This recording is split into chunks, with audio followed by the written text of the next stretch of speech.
So ఈరోజు నేను ఒక షార్ట్ అప్లోడ్ చేశాను. ఆ షార్ట్ ఏంటంటే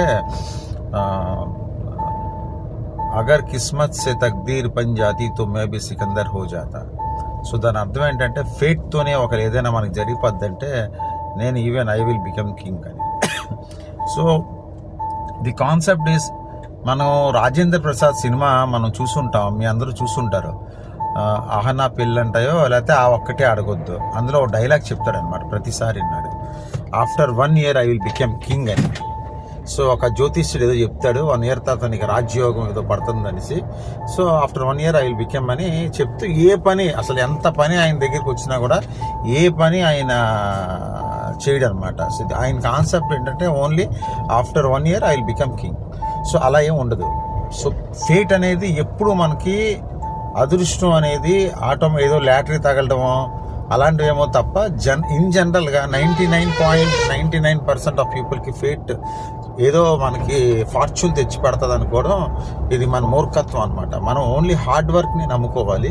సో ఒక విద్యార్థి అనేది ఆయన హార్డ్ వర్క్ చేయాలి ఆయన చదువులో, సో దట్ ఆయన ఒక మంచి ప్రొఫెషనల్ అయ్యే అవకాశం ఉంటుంది. అలాగే ఒక వ్యాపారస్తుడు ఏదైతే ఉన్నాడో ఆయన హార్డ్ వర్క్ చేయాలి అందులోని. సో వాళ్ళ నాన్నగారు డబ్బు ఉంది కదా, ₹1 ఇచ్చారు, బిజినెస్ పెట్టేస్తే ఆటోమేటిక్గా రన్ అయిపోద్ది అనుకోవడం నో. సో వ్యాపారం పెట్టిన తర్వాత అనుక్షణం మనం ఆ కన్నా ఆడపిల్లని ఎలా కాపాడుకుంటాం, అనుక్షణం కనిపెట్టుకొని కాపాడుకొని ఉంటేనే ఈరోజు ఉన్న కాంపిటేటివ్ వరల్డ్ వ్యాపారంలో కూడా సక్సెస్ ఉంటుంది. అంతే తప్ప డబ్బు పెడితే వ్యాపారం జరిగిపోద్ది, ప్రాఫిట్స్ వచ్చేస్తాయి అనుకోవడం అది మన మూర్ఖత్వం అనమాట. నేను ఆ ఎక్స్పీరియన్స్, నేను నా వ్యాపారం చేస్తున్నాను కాబట్టి నేను ఎంత టైం వ్యాపారంకి ఇస్తున్నానో అది నాకు తెలుసు, నాతో ఉన్న అసోసియేట్ పీపుల్ తెలుసు అనమాట. సో అది ఒక point. And at the same time ప్రతి ఇష్యూను కూడాను, ప్రతి చిన్న విషయం కూడా బిజినెస్లో అయినా మన పర్సనల్ లైఫ్లో అయినా చాలా జాగ్రత్తగా మనం కేర్ తీసుకుంటేనే మన లైఫ్ అనేది చాలా పీస్ఫుల్గా లీడ్ అవుతుంది. అండ్ ఇంకోటి ఏంటంటే, మనం భగవంతుడు మనకి ఏదైనా ఒకటి మన దగ్గర నుంచి దూరం చేస్తున్నాడు అంటే, for God creation everything there is a meaning. So there is a meaning.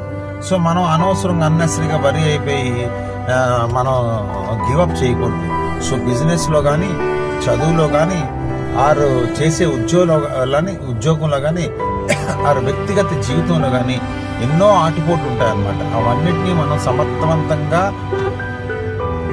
నిర్వర్తిస్తున్నామో లేదో భగవంతుడు పరీక్షిస్తాడు. మనకి నిర్వర్తించినప్పుడే మనకి సక్సెస్ వస్తుంది. అంతే తప్ప మధ్యలో గివప్ చేసుకున్న వాళ్ళందరూ ఫెయిల్యూర్ పీపుల్. అన్నిటినీ భరించి ముందుకెళ్ళేవాడే సక్సెస్ఫుల్ పర్సన్ అనమాట. సో నా పర్సనల్ ఎక్స్పీరియన్స్తో మీకు నేను ఇది చెప్తున్నాను. You please take it to the consideration.